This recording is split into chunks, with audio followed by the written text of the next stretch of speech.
Sarah's world collapsed the moment she saw Emma's hand slide across her husband's chest at the company barbecue.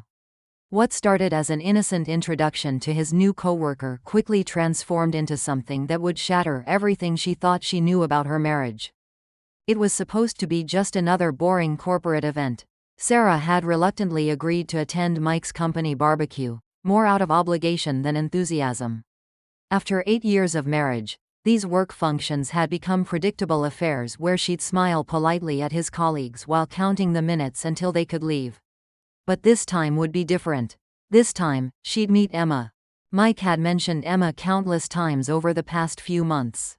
His new project manager, he called her. Brilliant, dedicated, someone who really understood his vision for the quarterly reports. Sarah had listened with half an ear, nodding along while folding laundry or preparing dinner. Just another coworker in Mike's endless stream of workplace stories. The first red flag should have been how Mike's face lit up when he spotted Emma across the crowded backyard. Sarah watched as her husband's entire demeanor shifted, his shoulders straightening, a genuine smile replacing the polite one he'd been wearing all afternoon. He raised his hand in an enthusiastic wave, and Sarah felt something cold settle in her stomach. Emma approached them with the confidence of someone who belonged everywhere she went. Tall, elegant, with auburn hair that caught the late afternoon sunlight perfectly. She wore a flowing summer dress that somehow managed to be both professional and effortlessly beautiful. Sarah suddenly felt overdressed in her carefully chosen blazer and slacks. But it wasn't Emma's appearance that made Sarah's heart skip a beat. It was the way she looked at Mike. Her eyes held a familiarity that spoke of shared jokes, late-night conversations, and moments Sarah had never been part of. This wasn't the look of a casual coworker meeting her colleague's wife for the first time. The introductions were smooth enough. Emma's handshake was firm, her smile warm but measured. She said all the right things about finally meeting Sarah, about how much Mike talked about his wonderful wife. But Sarah caught the slight hesitation before the word wonderful, the way Emma's eyes flickered away just a fraction too quickly. As the afternoon wore on, Sarah found herself watching Emma and Mike with the intensity of a detective studying surveillance footage. She noticed how Emma's laugh seemed to ring out whenever Mike spoke, how she leaned in just a little too close when he explained something, how her hand would briefly touch his arm to emphasize a point. The moment that changed everything happened near the dessert table. Sarah had wandered over to get a piece of the chocolate cake that looked too perfect to resist. From her vantage point, she could see Mike and Emma standing by the pool, engaged in what appeared to be an intense conversation. Emma was speaking animatedly, her hands gesturing as she made some point. Mike was nodding, completely absorbed in whatever she was saying. Then it happened. Emma reached out and placed her hand flat against Mike's chest, right over his heart. It wasn't a casual touch or an accidental brush of contact. Her palm pressed against him deliberately, intimately, while she continued talking. Mike didn't step back. He didn't remove her hand. Instead, he covered it with his own for just a moment before they both seemed to remember where they were. Sarah felt the paper plate slip from her fingers. The chocolate cake hit the ground with a soft thud, but she barely noticed. Her vision tunneled, focusing only on that moment of contact between her husband and this woman who was supposedly just a friend. The casual intimacy of the gesture spoke volumes about the nature of their relationship. The drive home was suffocating. Mike chattered about the barbecue, praising Emma's insights about the Morrison account, laughing about something funny she'd said to their boss. Sarah responded with mechanical nods and murmurs, her mind replaying that moment by the pool over and over again. She wanted to confront him immediately, to demand an explanation for what she'd witnessed, but something held her back.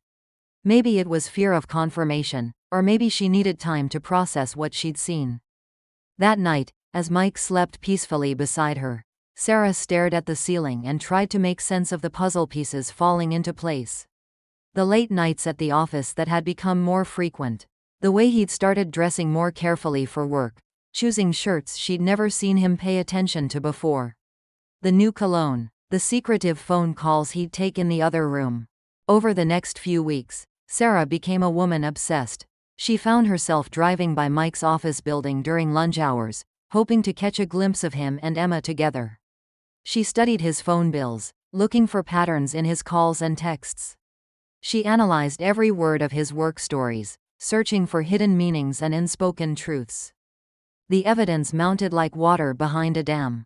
Emma's name appeared in Mike's conversations with increasing frequency.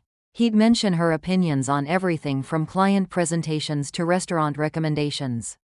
When Sarah suggested they try a new Italian place downtown, Mike casually mentioned that Emma had raved about their osso buco.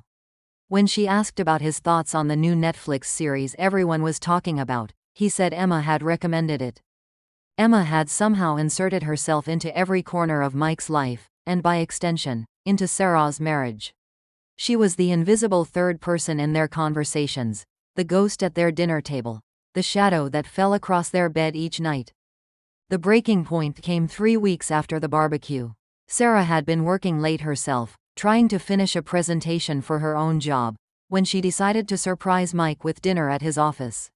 She'd picked up Thai food from his favorite restaurant and driven to his building with genuine excitement about seeing him. The elevator ride to the 15th floor felt endless. Sarah balanced the takeout bags while mentally rehearsing her surprise. Maybe this could be a new beginning for them, a way to inject some spontaneity back into their relationship. The office was mostly dark, with only a few scattered lights indicating the dedicated employees who stayed past normal hours. Sarah made her way down the familiar hallway toward Mike's corner office, her heels clicking softly on the polished floor. She could see the warm glow of his desk lamp spilling out from his doorway.